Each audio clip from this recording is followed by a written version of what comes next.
கர்த்தருடைய பரிசுத்த நாமத்திற்கு ஸ்தோத்திரம். God can ஆறாவது செய்தியை இன்னைக்கு தியானிக்க இருக்கிறோம். ஜெபத்தோடு இந்த செய்திக்குள்ளே கடந்து செல்வோம். திருப்பாதம் நாம்பி வந்தேன், கிருபை நிறை இயேசுவே, தமதான்பை கண்டடைந்தேன், தேவா சமூகத்திலே தமதான்பை கண்டடைந்தேன், தேவா சமூகத்திலே இலை பாறுதல் தரும் தேவா, கலைத்தோர் தேற்றிடுமே, இலை பாறுதல் தரும் தேவா, கலைத்தோர் தேற்றிடுமே, சிலுவை நிழல் என்று தாஞ்சம் சுகமாய் அங்கு தாங்கிடுவேன், சிலுவை நிழல் என்ற தாஞ்சம் சுகமாய் அங்கு தாங்கிடுவேன், என்னை நோக்கி கூப்பிடு என்றீர் இன்னல் துன்ப நேரத்திலும், என்னை நோக்கி கூப்பிடு என்றீர் இன்னல் துன்ப நேரத்திலும், கருத்தாய் விசாரித்து என்றும் கனிவோடனை நோக்கிடுமே, கருத்தாய் விசாரித்து என்றும் கனிவோடனை நோக்கிடுமே, மன மாற மாந்த நீரல மன வேண்டுதல் கெட்டிடும், மன மாற மாந்த நீரல மன வேண்டுதல் கெட்டிடும், எனதோ ஊற்று ஜபித்து இயேசுவே உம்மை ஆண்டிடுவேன், எனதோ ஊற்று ஜபித்தேன் இயேசுவே உம்மை ஆண்டிடுவேன், விசுவாசத்தால் பிழை தோங்க என்னை கைவிடாதிரும் நாதா, என நீந்த நேரிடேனாம், என்னை கைவிடாதிரும் நாதா, என நீந்த நேரிடேனாம், உமக்காக யாவும் சகிப்பேன் உமது பலன் ஈந்திடுமே, உமக்காக யாவும் சகிப்பேன் உமது பலன் ஈந்திடுமே, உமை ஊக்கமாய் நோக்கி பார்த்தேன் உண்மையாய் வெட்கம் அடையேன், உமை ஊக்கமாய் நோக்கி பார்த்தேன் உண்மையாய் வெட்கம் அடையேன், தமது முக பிரகாசம் தினமும் என்னில் வீசிடுதே, தமது முக பிரகாசம் தினமும் என்னில் வீசிடுதே. இயேசுவே நாமத்தினாலே ஜெபங்கள் பிதாவே, amen. Selvi teacher praise lord, Vinoth brother praise lord, நாகர்த்தரம் அம்மாள் பிரைஸ் லார்ட். God can, தேவனால் மாத்திரம் கூடும், தேவனால் கூடுங்கிற காரியத்தில் இன்னைக்கு நம்ம ஆறாவது செய்தியாக பார்க்க இருக்கிறோம். இன்னைக்கு ரெண்டு காரியத்தை பார்க்க இருக்கிறோம், ஒன்று புதிய ஏற்பாடு, ஒன்று பழைய ஏற்பாடு. முதல்ல பழைய ஏற்பாட்டில் தேவனால் மாத்திரம் 100% மழை. சில வருஷத்துக்கு முன்பாக கர்நாடகால பயங்கரமான டிராட், பஞ்சம். அப்போ உள்ள சயின்டிஸ்ட் சொன்னாங்க, நாங்க மழையை உருவாக்க முடியும் எங்களால் அப்படின்னு சொல்லிட்டு சில்வர் டை ஆக்சைடு சில கெமிக்கல் இது என்ன பண்ணாங்க, ஹெலிகாப்டர்ல போய் மேகத்து மேல அதை தூக்கி போடுறாங்க. போட்டா கொஞ்சம் மழை எங்கேயோ ஒரு இடத்துல போய் பெய்யுது. இவங்களுக்கு ரொம்ப அவமானம் ஆகி போச்சு. ஏன்னா இந்த ஹெலிகாப்டருக்கு பெட்ரோல் போட்டு இந்த கெமிக்கல் எல்லாம் கொண்டு போய் மேலே போய் அந்த மேகத்தில் போட்டானா எங்கேயோ சில டிராப்ஸ் மழை வந்துச்சு. அதுக்கப்புறம் அந்த அட்டம்ப்டே நிப்பாட்டிட்டாங்க. மனிதனால் முடியாது, தேவனால் மாற்ற முடியும். சரி, ரெண்டு செய்தி உங்களுக்கு. முதல் பழைய ஏற்பாட்டில் இருந்து தேவனால் என்ன கூடுங்கிறத பார்ப்போம். முதல் ஒரு கேள்வியோடு இந்த செய்தி ஆரம்பிக்குது. யோபு 38வது அதிகாரம் 28வது வசனத்துல, மலைக்கு ஒரு தகப்பன் உண்டோ? எல்லாத்துக்கும் ஒரு அப்பா இருப்பாங்க, பரமபிதா இருக்காங்க. அந்த பரமபிதா தான் இங்க இருக்காரு. மலைக்கு தகப்பன் யாருன்னா பரமபிதா. சரி, இப்ப இத ஃபர்ஸ்ட் இந்த மலை எப்படி ஆரம்பிக்குதுன்னா, இந்த பூமியில இருக்கிற தண்ணி நீராவியாக அணுக்களாக மேல போகுது, வானத்துக்கு போகுது. அங்க போய் திரும்ப வருது. இதை ஒரு வட்டமாக வேதம் சொல்லிக்கிறது. யோபு 6வது அதிகாரம், யோபு 26வது அதிகாரம் 10வது வசனம். அவர் தண்ணீர் மேல் சக்கர வட்டம் தீர்த்தார். தண்ணீர் கல் மேல் வட்டம், சக்கர வட்டம், ஸ்டார்ட் ரொட்டேட். நம்ம மனிதர்கள் அப்படித்தான். ஆண்டவர் மண்ணில இருந்து நம்மளை எடுக்கிறாரு, ஜீவனை கொடுக்கிறாரு, நாசில சுவாசத்தை ஊதுறாரு, ஜீவாத்மாவை மாத்துறாரு, சில வருஷம் இருக்க அனுமதிக்கிறாரு, திரும்ப மண்ணுக்குள்ள போயிரு. மண்ணுல ஸ்டார்ட் ஆகி மண்ணுக்குள்ள முடியுது ஒரு வட்டம். நம்முடைய ஆண்டவராகிய இயேசு கிறிஸ்து பரலோகத்துல இருந்தாரு, இந்த பூமிக்கு வந்தாரு, ரட்சிப்பின் சித்தத்தை முடிச்சாரு, திரும்ப பரலம் போயிட்டார், ஒரு வட்டம். அதுபோல இங்கே நீங்க பாக்குறோம் ஒரு சக்கர. அவர் தண்ணீர்கள் மேல் சக்கர வட்டம் தீர்த்தார். சக்கர வட்டம் தீர்த்துட்டு, இதுல வேதத்துல ஒரு ஆழமான ஒரு விஞ்ஞான உண்மை, ட்ரூத் இருக்குது. 26வது அதிகாரம் 7வது வசனம். அவர் உத்தர மண்டலத்தை வெட்டை வெளியிலே விரித்து பூமியை அந்தரத்திலே தொங்க விட்டார். கலிலேயா தான் சொன்னாரு பூமி உருண்டைன்னு சொல்லி. அது அந்தரத்துல இருக்குன்னு சொல்லி வேதத்துல இருக்கு. இதுக்கு சப்போர்ட்டே கிடையாது. பாருங்க, யோபுக்கு ஒரு விஞ்ஞான விளக்கத்தை கொடுத்திருக்கிறார். அடுத்து பாருங்க 8வது வசனம், 26 யோபு 8. அவர் தண்ணீர்களை தம்முடைய கார் மேகத்திலே கட்டி வைத்திருக்கிறார், அதன் பாரத்தினாலே மேகம் கிழிவது. திடீர்னு ஒரு நாள் மழை பெய்யுதுன்னு வச்சுக்கோங்க.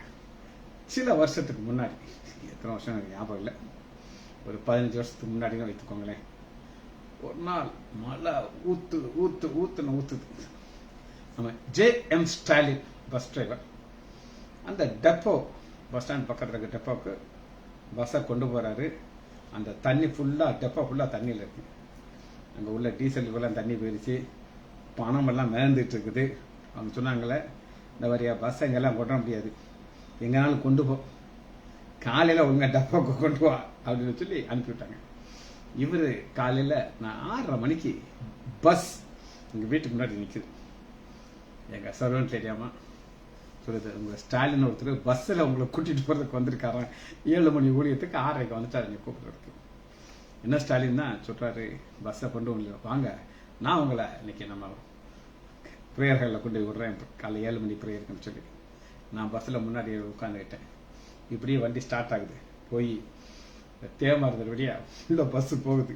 ஸ்டாலின் இது வழியா அதெல்லாம் நான் போயிடலாம், ஒன்றும் பிரச்சனை இல்லை கேட்டேன். சல்லுன்னு போய் இறக்கி விட்டாரு. டிக்கெட் கேட்டுப்பாரா? டிக்கெட்டும் கிடையாது, ஒன்றும் கிடையாது. எனக்கு அந்த பஸ்ல சிங்கிளா நான் போறேன். மழை பெய்ய ஆரம்பிச்சிச்சுன்னா இவ்வளவு தண்ணீர் எங்க இருந்து சொல்லுங்க, மேகத்துல. ஆனா அந்த வெயிட்ல மேகம் கிளியாதாங்க. நான் சொல்லல, பைபிள் சொல்லுது. 26வது அதிகாரம் 8வது வசனம். அதன் பாரத்தினாலே மேகம் கிழிவதில்லை. அடுத்து பாருங்க, அவர் தமது சிங்காசனம் நிற்கும் ஆகாயத்தை ஸ்திரப்படுத்தி அதன் மேல் தமது மேகத்தை விரிக்கிறார். மேகம் தாங்க, மேகம்தான் ஆண்டவராகிய இயேசு கிறிஸ்து 2வது வரிகளே மேகம்தான் இருக்க போகுது. அந்த மேகங்கிறது அவருடைய வெஹிக்கிள். சரி, அடுத்து பாருங்க 11வது வசனம். அவருடைய கண்டிதத்தால் வானத்தின் தூள்கள் அதிர்ங்கத்தக்கது, அவர் தமது வல்லமையினாலே சமுத்திர கொந்தளை அமைக்க பண்ணுகிறார். அடுத்து பாருங்க, அடுத்த பாயிண்ட் நம்ம பார்க்க போறோம். யோபு 36வது அதிகாரம் 27வது வசனம். 36 26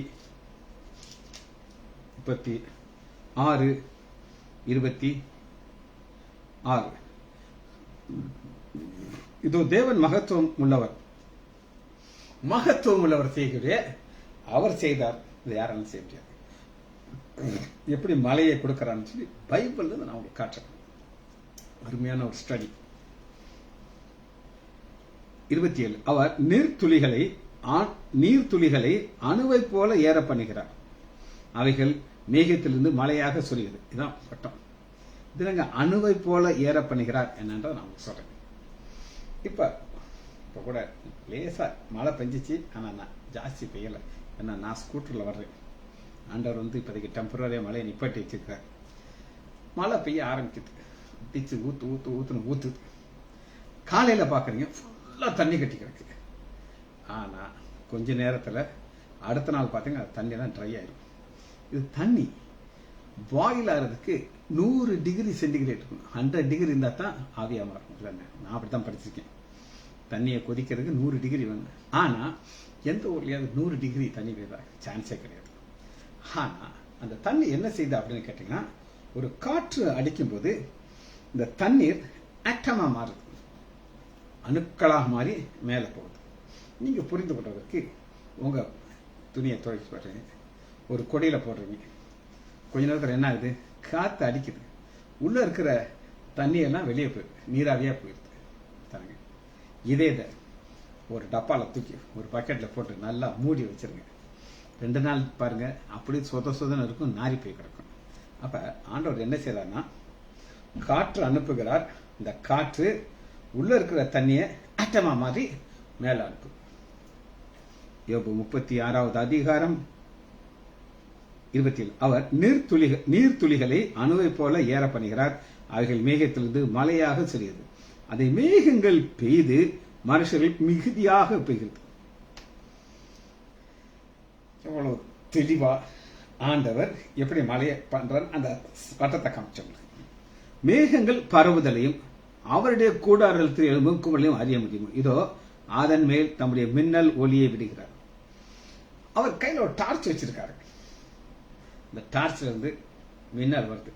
அந்த மின்னல் என்ன செய்யுது அப்படின்னு கேட்டீங்கன்னா, நேரா அந்த மேகத்தை போய் அடிக்குது. அடிச்சு அங்க இருக்கிறத ஸ்பிளிட் பண்ணுது. மேகத்தில் இருக்க தண்ணியை ஸ்பிளிட் பண்ணுது. நான் சொல்றது இங்க இருக்க மாட்டேன் பைபிள்ல. இதோ அதன் மேல் மேகத்தின் மேல் தம்முடைய மின்னலின் ஒளியை விரிக்கிறார். சமுத்திரத்தின் ஆழங்களை மூடுகிறார். அவைகள் ஜனங்களுக்கு தண்டிக்கிறவரும் ஆகாரம் கூட தண்டிக்கிறவர் ஆகாரம் குடிக்கிறார். தண்டிக்கிறவர் நான் சொல்லட்டா, தண்டிக்கிறவன் என்னன்னு சொல்லி. குஜராத்தில் சில வருஷங்களுக்கு முன்னாடி ஒரு பெரிய ஒரு கிறிஸ்தவர்ல கொடுமைப்படுத்தினாங்க.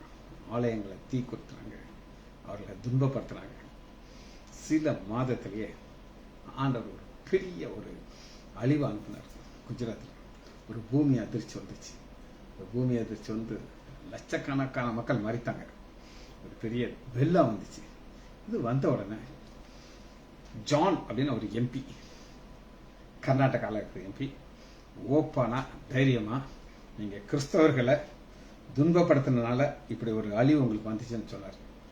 சொன்ன உடனே அவரை ரிசைன் பண்ண வச்சாங்க. ரிசைன் பண்ணினாரு. சொன்னது தான். அதைத்தான் அங்க பாக்குறோம். அவைகளை ஜனங்களை தண்டிக்கிறவரும் ஆகாரம் கொடுத்து ரட்சிக்கும். 2 வல்லமை அவருக்கு இருக்குதுங்க. தேவனால் கூடுனானா 2 வல்லமை இருக்கிறது. ஒண்ணு நமக்கு சாப்பாடு கொடுக்கிறாரு, ஆனா அதே நேரத்துல அதே மலையை வச்சு தண்டிக்கும் செய்யறாரு. பாருங்க அந்த மின்னலை எப்படி பெய்ய வைக்கிறார்னா 32. அவர் மின்னலின் ஒளியை தமது கைக்குள்ளே மூடி அவை இன்ன இடத்துல அடிக்கணும்னு கட்டில எடுக்கிறார். கையில டார்ச் வச்சிருக்கிறாரு. நம்ம டார்ச்சை கையில வச்சிருக்க மாதிரி மின்னல் அவர் கையில வச்சிருக்கிறார். அது ஸ்வாங்கின்னு அடிக்கிறார். அடிச்சு எந்த இடத்துல போய் நீ பெய்ய வச்சு அதுக்கு கட்டளை கொடுக்கிறார். கட்டளை கொடுத்துட்டு அடுத்து பாருங்க, இது 37வது வசனம். அவருடைய சுவாசத்தினாலே உண்டாகும் அதிர்ச்சி. அந்த இடிங்கிறது அவர் பிரீத். நான் மூச்சுறது உங்களுக்கு கேட்க, நான் ஏன்னா டீப்பா மூச்சுட்டு உங்களுக்கு காட்டுறேன். ஆனா இது ஆண்டோடைய மூச்சுறது என்ன வருதுன்னா இடி வருது. அவர் வாயிலிருந்து புறப்படுகிற முழக்கத்தை கவனமாக கேளுங்கள். அவர் வானத்தின் கீழ் எங்கும் அந்தர துணியும் பூமியின் கடாயத்தின் அவர் மின்னல்களையும் செல்லுகிறார். கடையாந்திரம் வரை. போன வாரம் நான் திருவனந்தபுரம் போயிருந்தேன். அப்ப பயங்கர மழை. அன்னைக்கு நைட்டு நானும் என் மனைவி பார்த்துருக்கோம். எங்க பக்கத்துல ஒரு மின்னல் வருது. சாயங்கின 2 மின்னல் வந்துச்சு. அந்த வாட்ச்மேன், நாங்க வீட்டுக்குள்ள இருந்தோம், அவர் வழியில அவருக்கு ஷெட்ல இருந்தவர் அலறி அடிச்சு சத்யன்ட்ட போய் உட்காந்துட்டாரு. சத்யன் எனக்கு பயமா இருக்கு, நான் ராத்திரி அங்க போல உன் கூட இங்க இருக்குன்னு இங்க இருந்துக்கிட்டாரு. இப்ப பாருங்க ஆண்டவர் நினைச்சார், பூமியின் கட்டையாந்திரம் தான் அனுப்புகிறார். அதன் பின்பு அவர் சத்தமாய் முழங்கி தம்முடைய மகத்துவத்தின் சத்தத்தை குமுற பண்ணுகிறார். அவருடைய சத்தத்தை யாராலையும் கேட்காம இருக்க முடியாது. யாராவது சொல்ல முடியுமா, நான் காதை பொத்திக்கிட்டேன் எனக்கு சத்தம் கேட்கலாம் சொல்ல முடியாது. 6வது அவர் 3 வகையான காரியங்களை அவர் வச்சிருக்காரு. 3. 1 உறைந்த மலை. என்னது கட்டி அந்த கல் மாதிரி விழும் பார்த்தீங்களா, கல் மலை, தம்முடைய வல்லமையின் பெருமலை, உறைந்த மலை, கல்மலை, வல்லமையின் பெருமலையை பூமியின் மேல் பெய்யுங்கள் என்று கட்டளை இடுகிறார். எங்க என்ன மலை வேணும், இதான் காட் கேன். அவர் மாத்திரம் இதை செய்ய முடியும், வேற யாரும் இதை செய்யவே முடியாது. அடுத்து பாருங்க, தாம் உண்டாக்கின சகல மனுஷர்களையும் தம்மை அறியும்படிக்கு. இப்ப ஒரு இடத்துல ஒரு பாம் வச்சுக்கிட்டு சொல்லுவாங்க, இது நாங்கள் தான் செய்தோம் அப்படின்ட்டு. ட்வின் டவர் அப்படின்னு ஒன்று அமெரிக்கா வச்சு அதை பாம் போட்டு பிளாஸ்ட் பண்ணிட்டு ஒரு சில டெரரிஸ்ட் இது எங்களுடைய இயக்கத்தின் மூலமாக நாங்கள் செய்தோம், இதை ஒத்துக்கிறாங்களாம். நாங்கள் அவ்வளோ பெரிய ஆளுங்க, நாங்கள் உங்களையே உங்கள் தேசத்துக்குள்ளே வந்து உங்கள் டவரை நாங்கள் அடிச்சு போட்டோம் அப்படின்னு சொல்லி. இது மனுஷங்கள் நாங்கள் தான் செய்தோம்னு சொல்கிறாங்க. ஆனால் ஆண்டவர் காட் கேன், அவர் மாத்திரம்தான் அந்த மலையை கொடுக்க முடியும் அப்படின்னு சொல்லி அறியும்படிக்கு அவர் சகல மனுஷனுடைய கையில் முத்திரித்து போடுகிறான், என்னால முடியாதுன்னு சீல் போட்டிருக்கிறார்கள். அப்பொழுது காட்டு மிருகங்கள் தங்கள் குகைக்குள்ளே புகுந்து தங்கள் கெபிகளை தங்கள். இது என்ன அப்படின்னு கேட்டீங்கன்னா, இந்த காட்டு மிருகத்திற்கு ஒரு அறிவு இருக்குதுங்க. சுனாமி அப்படின்னு நீங்க கேள்விப்பட்டிருக்கீங்க, வந்துச்சு தமிழ்நாட்டில், அநேக மக்கள் அழிந்தார்கள். ஆனா என்ன அதுல ஒரு பெரிய ஒரு அறிவு அப்படின்னு கேட்டீங்கன்னா, அதுல ஒரு மிருகம் கூட சாகல, எந்த மிருகம் சாகல. அதுகளுக்கு தெரியும் இப்படி ஒரு சுனாமின வரப்போது, அது கெபிக்குள்ள போய் உட்கார்ந்துக்கிறது, அது போய் சீஷோர்ல போய் படுத்து கிடக்காது. 10வது, தம்முடைய சுவாசத்தினாலே தேவன் குளிரை கொடுக்கிறார், அப்பொழுது ஜனத்தின் மேல் பரப்பானது உறைந்தது. சுவாசத்தினாலே குளிரை கொடுக்கிறார். இந்த வசனத்தை நான் உங்களுக்கு எப்ப சொல்லிக் கொடுத்திருக்கிறேன் அப்படின்னு கேட்டீங்கன்னா, செங்கடல் 2ஆ பிளக்கிறதுக்கு ஆண்டவர் ஒரு ஹீட் ஆஃப் அனுப்பினார். இந்த சைடில் உள்ள மதிலாக நிற்கிறதுக்கு தன்னுடைய நாசின் சுவாசத்தை ஊத்துறாரு. அந்த சுவாசம் தான் அது என்னதான் மாத்துது அப்படின்னு கேட்டீங்கன்னா, ஜலத்தின் மேற்பந்து குளிரை போல் உறைந்து போகும். சரி, 11வது திரும்ப மலைக்குள்ள வரும். அவர் நீர்த்துளிகளை மேகத்தில் ஏற்படுத்தி திரும்ப பாருங்க, ஏதாவது ஒரு சேஞ்ச் இருக்கா? வேதம் சயின்ஸ் பைபிள்குள்ள இருக்கு, நீங்க தேடி வாசிக்கணும், வாசிச்சாதான் புரியும். மேகத்தில் ஏறி மின்னலினாலே மேகத்தை சிறு டார்ச் அடிக்கிறாரு, மேகத்தை சிதறடிக்கிறாரு, அங்கிருந்து மழை பெய்யும். பாருங்க 12, அவர் அவைகளுக்கு கட்டளை இடுகிற யாவும் அவைகளுடைய பூச்சத்தில் இருக்கும், அவைகளுக்கு சரி. 13 பாருங்க, நான் ஏற்கனவே சொன்னதை திரும்ப படி ஆண்டவர் கன்ஃபார்ம் பண்ணி சொல்லிருக்காரு. 1 நாள் தண்டனையும், குஜராத்தில் தண்டனை, 1 நாளே தம்முடைய பூமிக்கு உபயோகமாகும். பூமிக்கு உபயோகம்னா மழை பெஞ்சாதான் தண்ணி லெவல் வரும், இல்லைன்னா வராது. ஒன்றை கிருபையாக இருக்கணும். கிருபை தண்டனைங்கிறது என்ன நான் உங்களுக்கு சொல்றேன். சில வருஷத்துக்கு முன்னாடி தமிழ்நாட்டு தஞ்சாவூர்ல நல்லா பயிர் நெல் அறுவடைக்கு ரெடியா இருக்கு. இன்னொரு 4 நாள்ல அறுத்தரலாம். அறுத்தாச்சுன்னா அவ்வளோ அவங்களுக்கு பணமா மாறிடும். ஆனா தண்டனை என்ன இருந்துச்சு அப்படின்னு கேட்டீங்கன்னா, திடீர்னு ஒரு மழை அடிச்சு ஊத்து ஊத்து ஊத்து ஊத்து 2 நாள் 3 நாள் தொடர்ந்து பெய்யறதுனால அவங்களால கீழே இறங்க முடியல. தண்ணி முழங்காலுக்கு மேல நிக்குது. அந்த அந்த இதெல்லாம் முளைக்க ஆரம்பிச்சிருச்சு. காற்று ரத்த கண்ணீர் வடிக்கிறாங்க. காரணம் இது ஒரு தண்டனையாக மாறுது. இப்படித்தான் ஆண்டவர் வச்சுறாரா, பூமியில் தண்டனையாகவும் ஒன்றிய பூமிக்கு உபயோகம். இதெல்லாம் தேவன் செய்து ஒரு வார்த்தையை சொல்லுகிறார். என்ன சொல்லுகிறார் அப்படின்னு கேட்டீங்கன்னா, இது என்னால் மாத்திரம் செய்ய முடியும். God can do. சரி, உங்களுக்கு பழைய ஏற்பாட்டில் இருந்து ஒன்று காமிச்சாச்சு. புதிய ஏற்பாட்டில் இருந்து தேவன் என்ன செய்கிறார் ஒன்று காரியத்தை பார்த்து இந்த செய்தியை முடிக்க போகிறோம். எடுத்துக்கலாம். அப்போஸ்தலர் 16வது அதிகாரத்துக்குள்ள வருவோம். இதுக்கு ஒரு தலைப்பை கொடுத்துருக்காங்க, 3 ஓப்பனிங், 3 இடத்த ஆண்டவர் திறக்கிறார். மனுஷங்களால திறக்க முடியாதது. இப்ப நான் ஒரு புதுசா ஒரு ஸ்கூட்டர் வாங்கியிருக்கேன். அதுக்கு ஒரு சின்ன சாவி இருக்கு, அழகான சாவி. அதை போட்டு அப்படி திறக்கனா அந்த டிக்கி திறக்குறேங்க.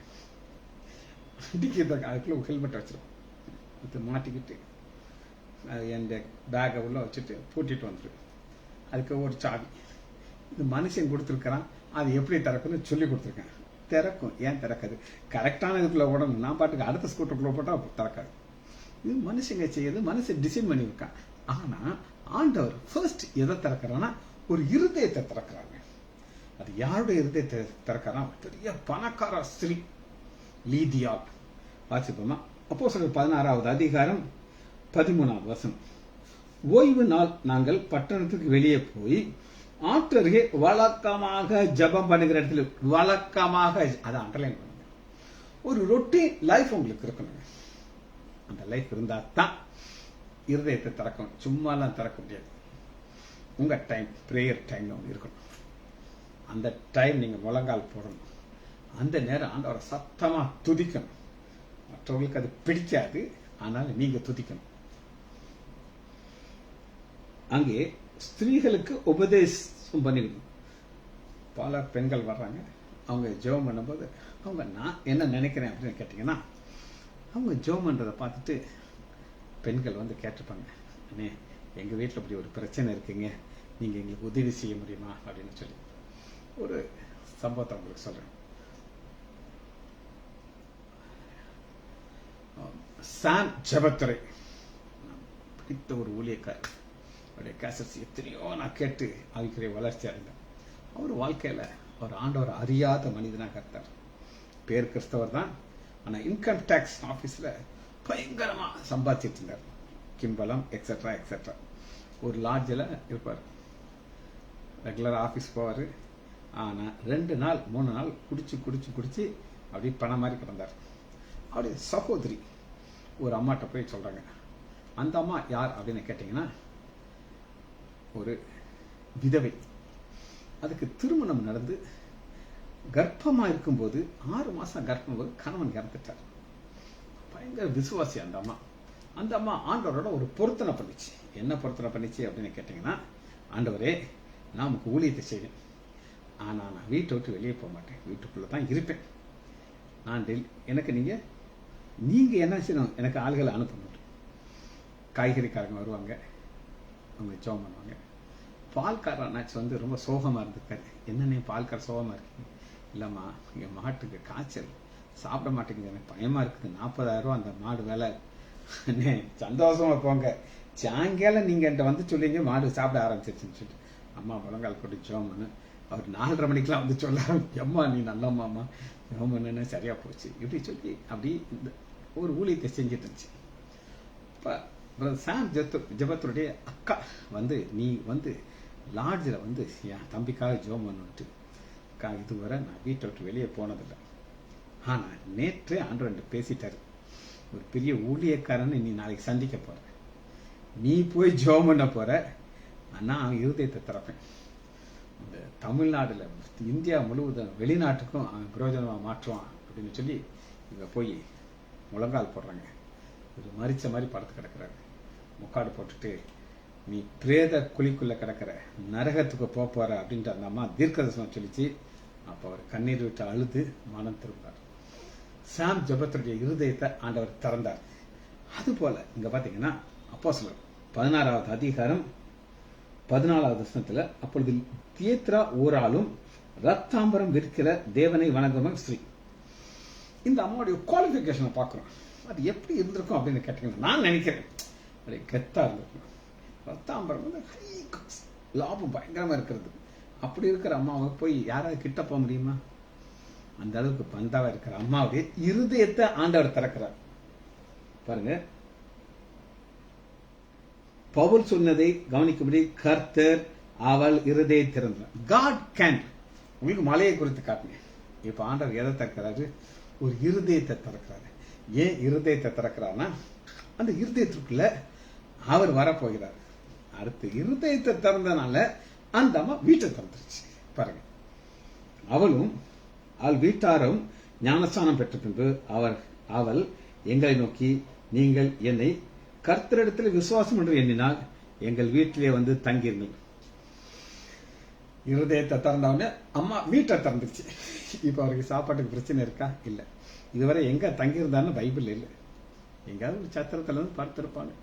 ஆனா இப்ப ஒரு பெரிய கோடீஸ்வரருடைய வீட்டுக்குள்ள, அதுவும் அந்த அம்மா வருந்தி கூப்பிடுது. சரி, முதல் திறந்தது. ரெண்டாவது ஒரு சிறைச்சாலை ஆண்டவர் திறக்கிறார். அதே அப்போஸ்தலர் 16வது அதிகாரம் 25வது நடு ராத்திரியிலே பவுலும் சிலாவும் ஜெபம் பண்ணி தேவனை துதித்து பாருங்க. பார்த்தீங்களா, முறுமுறுக்க கூடாதுங்க, அழக்கூடாதுங்க. ஆண்டவர் என்ன ரெண்டு காரியம், ஜெபம், துதி. இந்த ரெண்டு நம்ம செய்யணும். யார் செய்யணும்? நம்ம செய்யணும். செஞ்சா ஆண்டவர் எதை தரப்பார் அப்படின்னு கேட்டீங்கன்னா 26 அப்போஸ்தலர் 16:26 சடுதியிலே சிறைச்சாலை அஸ்திபாரம் அசையும்படி பூமி மிகவும் அதிர்த்தது. ஆண்டவர் ஒரு சிறைச்சாலையை திறக்கிறதுக்கு ஒரு பூமி அதிர்ச்சியை உண்டு பண்ணாரு. பூமி அதிர்ச்சி வந்த உடனே டக்க டக்க டக்குன்னு ஆடுதா, கதவு எல்லாம் ஓப்பன் ஆயிடுச்சு. உடனே கதவுகள் எல்லாம் திறவுண்டது, எல்லாருடைய கட்டணங்கள் இருக்கு. சிறைச்சாலையும் நித்திரைத்து நல்லா கொரட்டோட்டு தூங்கிட்டு இருக்காருங்க. நல்லா அடிச்சுட்டு டயர்ட் ஆயிட்டார். அப்பாடான படுத்து தூங்குறாரு. சிறைச்சாலையின் கதவுகள் திறந்ததை கண்டு கட்டுன்றல் ஓடி கொண்டு தன்னை அதாவதுங்க, அவன் தூங்குனது ஒரு பெரிய தப்பு. அவனுடைய கண்ட்ரோல் இருக்கும்போது கைதிகள் தப்பி போனானா இவனுக்கு என்ன தண்டனைனா தலையெடுத்துருவாங்க. இவன் பார்த்தா நீ எடுத்துக்கு என்னைய கொண்டு நானே ஃபைன். உடனே என்ன சொல்றாங்க, ஐயா நாங்கெல்லாம் போகல, இங்க தான் இருக்கிறோம்னு சொல்லி ஆண்டவர் மாதிரி. இப்ப அதனால என்ன நடக்குது அப்படின்னு கேட்டீங்கன்னா 33வது வசனம் பாருங்க. மேலும் ராத்திரியிலே கொண்டு போய் ஒரு ஞானஸ்தானம் கொடுக்கிறாரு. காயங்கள்லாம் கழுவுனாரு. காயத்தை கழுவும் போது என்ன நினைச்சிருப்பான்னா, நான் என்ன அடி அடிச்சேன், அடின்னு அடிக்கும்போது நான் நினைச்சேன் நான் இவன் காயத்தை நான் கழுவேன்னு சொல்லி. ஆனா ஆண்டவர் பாருங்க பெரிய அற்புதத்தை செய்யறாங்க. இது தேவனால் மாத்திரம் செய்ய முடியாது. லீதியால் கோடீஸ்வரி மேல ஒரு கோடீஸ்வரி, யாருமே அந்த அம்மா போய் பார்க்க முடியாது, அந்த அளவுக்கு ரிச் லேடி. ஆனா ஏற்ற நேரத்துல அந்த அம்மாவை அந்த நதி கிட்ட கொண்டு வர்றாரு. பிரசங்கம் பண்றதை கேட்க வைக்கிறார். இன்னைக்கு அநேகர் பிரசங்கம் பண்ணும்போது என்னன்னே அவங்களுக்கு கேட்க மாட்டாங்க, தூங்கிடுவாங்க, எங்கேயாவது யோசிச்சுட்டு இருப்பாங்க. ஆனா ஆண்டவர் இருதயத்தை திறந்து கேட்க வைக்கிறார். இது ரொட்டீன் டேஸ் ரெகுலர் நடக்குது. ஆனா முடியாத ஒரு காரியம் இருக்குது. ஜெபிக்கவே முடியாதுங்க, துதிக்கவே முடியாது. ஏன்னா கையையும் காலையும் கட்டி வச்சு ஆடி ஆடி ஆடின்னு அடிச்சிருக்காங்க. ஆனாலும் துதிக்கும் பொழுது ஆண்டவர் சிறைச்சாலையை திறக்கிறார். இது தேவனால் மாத்திர முடியும். இந்த வசனம் நான் எங்க இருந்து இது ஆரம்பிச்சேன் அப்படின்னு கேட்டீங்கன்னா, யாராவது சொல்ல முடியுமா இதை நான் எங்க இருந்து எடுத்து ஆரம்பிச்சோங்கிறத வெளிப்படுத்தல் எடுத்துக்கோங்க. நம்ம இங்க தான் ஆரம்பிச்சோம். 3வது அதிகாரம் 7வது வசனத்துல ஒருவரும் திறக்கக்கூடாதபடி பூட்டுகிறவரும் ஒருவரும் பூட்டக்கூடாதபடி திறக்கிறார். ஆண்டவரால் 2 காரியம் செய்ய முடியும். திறக்கக்கூடாதபடி பூட்டுவாரு, பூட்டக்கூடாதபடி திறப்பாரு. இதுல ஆண்டவர் சிறைச்சாலையை என்ன செய்யறாரு? திறக்கிறார். பாருங்க, பூட்டுற காரியத்தை உங்களுக்கு காட்டுறேன். அப்போஸ்தலர் 5வது அதிகாரம் 22வது வசனம். சேவர்கள் போய் சிறைச்சாலையில் அவர்களை காணாமல் திரும்பி வந்தார். சிறைச்சாலை மிகவும் பத்திரமாக பூட்டப்பட்டிருக்குது. அது தேவதூதன் அப்போஸ்தலர்லாம் வெளியில போகும்போது பூட்டிட்டார். ஏன் பூட்டிட்டார் அப்படின்னு கேட்டீங்கன்னா, இவங்க உடைச்சிட்டு வெளியே வந்துட்டாங்கன்னு யாரும் சொல்லக்கூடாது. அவங்களுக்கு அது ஒரு தனியா ஒரு சார்ஜ் போட்டுருவாங்க. நீங்க என்ன செஞ்சீங்க? பூட்டை உடைச்சிட்டு வெளியே வந்துட்டீங்க. அதனால என்ன செஞ்சிட்டாரு? பூட்டிட்டு. இந்த செய்தி ஆசாரியர்களுக்கு வந்துருது, கலக்கம் வந்துருச்சு. இது காரணம் என்னன்னா, தேவனா மாத்திரம் செய்யப்படும். ஜெபிச்சு முடிப்போமா? மகா இரக்கமும் கிருபையும் உள்ள பிதாவே, நம்ம துதிக்கிறோம் ஐயா. காட் கேன் 6வதாக செய்தியை நாங்கள் தியானித்தோம் ஐயா. நன்றி நன்றி நன்றி. இது நல்லவர் ஐயா, சர்வ வல்லவர் ஐயா. உமால் கூடாத காரியம் ஒன்றும் இல்லை ஐயா. பிள்ளைகள் ஒவ்வொருவரையும் என் ஆண்டவராகிய இயேசு கிறிஸ்துவின் நாமத்தினாலே ஆசீர்வதிக்கிறேன். இயேசுவின் நாமத்தினாலே ஜெபங்களை பிதாவே. ஆமேன் ஆமேன் ஆமேன்.